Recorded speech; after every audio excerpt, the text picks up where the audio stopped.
નમસ્કાર વિદ્યાર્થી મિત્રો, આજે આપણે એસી સેમેસ્ટર 2 માટે મોસ્ટ આઈએમપી પ્રશ્ન લાગે છે. જીટીયુ એક્ઝામના આઈએમપી પ્રશ્નો છે, પ્લસ એવી ટિપ્સ છે, સ્ટ્રેટેજી છે કે કઈ રીતે એસી સેમેસ્ટર 2 ની અંદર આપણે electronic circuit and application subject ECA કઈ સબ્જેક્ટ છે, આ સબ્જેક્ટમાં પાસ થવા માટે મોસ્ટ આઈએમપી ક્વેશ્ચન આપણે બનાવ્યા છે. તો હું તમને સ્ક્રીન પર સ્ટેપ બાય સ્ટેપ બતાવીશ, બરાબર છે. બધા મિત્રોને પ્રશ્ન કરવાના છે અને આરામથી ફ્રી ઓફ કોસ્ટ પાસ થઈ જવાનું છે. આ સબ્જેક્ટ માટે તમારે કાંઈ પણ ચૂકવવાની જરૂર નથી. હું વાત કરી રહ્યો છું સેમેસ્ટર 2 ડિપ્લોમા આઈસી. મારું મિશન છે મિશન ગુજરાત સેમ 2.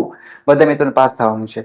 ઓકે, અને બીજા તમારા આટલા પોઈન્ટ ખાસ ધ્યાન રાખવાના છે. એક તો પેપર કઈ રીતે લખવું, ફિગર, સ્કેચ વગેરે શું કઈ છે, બરાબર, એ ધ્યાન રાખવાની છે. આઈએમપી તમને આપવાનું છું અત્યારે. અને પાસ થવા માટે અને સ્કોર કરવા માટે પોઈન્ટ નંબર 1, 2 અને 3 ની 5 તમારે ધ્યાનમાં રાખવાનો છે. બેલું કઈ રીતે બસતો તો 1, 2 માં તમે પોઈન્ટ ખાસ ધ્યાન રાખજો.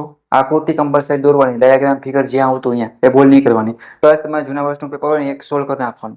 પ્લસ બીજું શું કરશો મિત્રો, તમે મિડ એક્ઝામનું એટલે કે પરીક્ષાનું પેપર છે એ પણ તમારે એક સોલ્વ કરી નાખવાનું છે.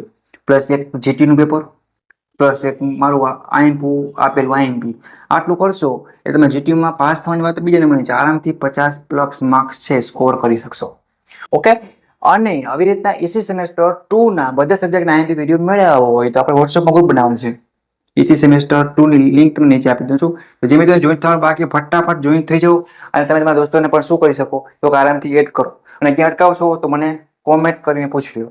આપણે સેમ 2 આરામથી પાસ થવાનું છે. પરીક્ષામાં કાંઈ પણ ટેન્શન વગર આખો સેમેસ્ટર જે પણ કર્યું હોય કાંઈ પણ ખબર આવે. ચાલો ફટાફટ બુક અને પેન કાઢીને બધા મિત્રો બેસી જાય. આપણે ક્વેશ્ચન નંબર 1 થી ચાલુ કરવાનું. આવી ગયા છે ને સારામાં સારું ડિજિટલ મટીરિયલ છે. ટોપ 30 આઈએમપી ક્વેશ્ચન તમારા માટે તૈયાર કર્યા છે. એ પણ ગુજરાતી ઇંગ્લિશ બંને ભાષામાં છે જ. તો પહેલો પ્રશ્ન છે ડિફાઇન સેમિકન્ડક્ટર્સ, મીન્સ કે સેમિકન્ડક્ટરની વ્યાખ્યા આપવાની છે. બરાબર, તો એ પ્રશ્ન ખાસ તમારે કરી જવાનો છે. એક્સપ્લેન પીએન જંકશન ડાયોડ, આ પણ જીટીયુ એક્ઝામમાં પૂછાય છે. આવા ક્વેશ્ચન ખાસ કરી નાખવાના. ભાઈ જેનર ડાયોડ છે, બરાબર છે, આવા બધા પણ પૂછાયેલું છે, એવું નથી. રેક્ટિફાયર, ટાઈપ્સ ઓફ રેક્ટિફાયર, બરાબર, એ પણ ખાસ કરી નાખવાનો છે પ્રશ્ન. રેડી, આપણે ઘણે પૂછાયેલું છે. હાફ વેવ રેક્ટિફાયર તો 99% ને 100% પૂછાય જ છે. એ પણ આખો ટોપિક છે, કોન્સેપ્ટ છે, ખાસ કરી નાખવાનો. ફૂલ વેવ એ પણ પૂછાય છે. તમારે ચેક કરવું હોય તો પેપર જીટીયુ લઈને ચેક પણ કરી લેજો.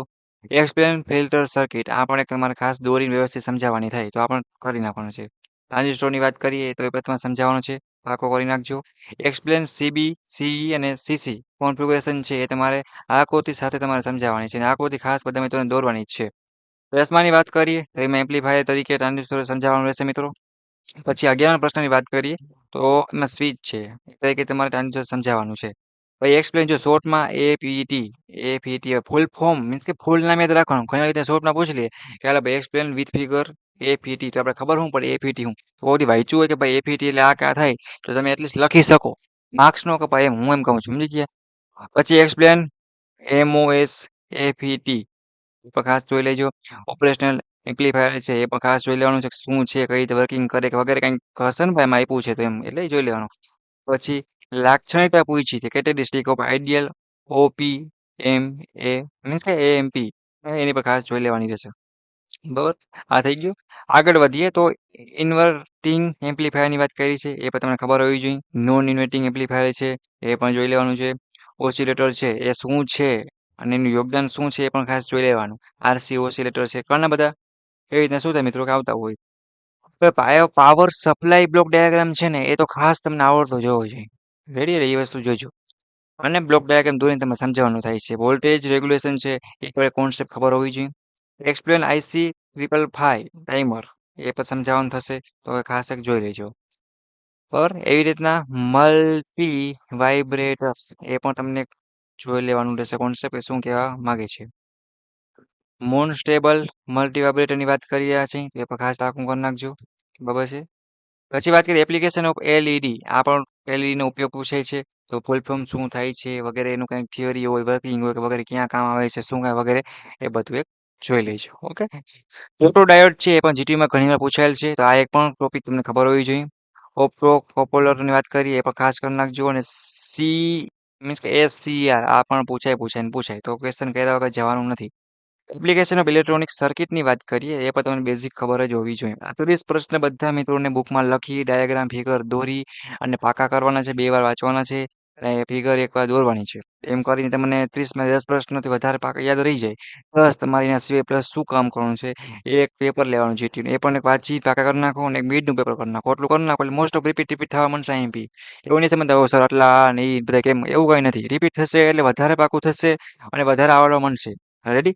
એ રીતે એક આખું પ્લાનિંગ કરો. મેં તમને સમજાવ્યું આગળ વિડીયોમાં એ પ્રમાણે તૈયારી કરો અને electronic circuit and application EC semester 2 ની અંદર આવતો સબ્જેક્ટ છે.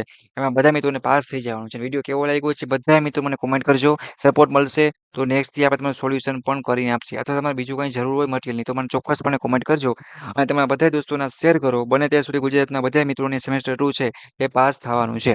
ઓકે. એના સિવાય જો કંઈ હેલ્પની જરૂર પડે તો ચોક્કસપણે ગુજરાતી એન્જિનિયરિંગ એકેડમી ટીચરનો તમે સંપર્ક કરી શકો છો અથવા તે સિસ્ટમમાં લિંક આપેલ છે. ફટાફટ જોઈન થઈ જાઓ અને કોમેન્ટ દ્વારા પણ પૂછી શકો છો. એ તમને સૌથી પહેલા આન્સર દેવામાં આવશે. ઓકે તો વિડીયોને પૂરો કરો છે એક્ઝામ માટે બધા all the best. Okay bye bye take care જય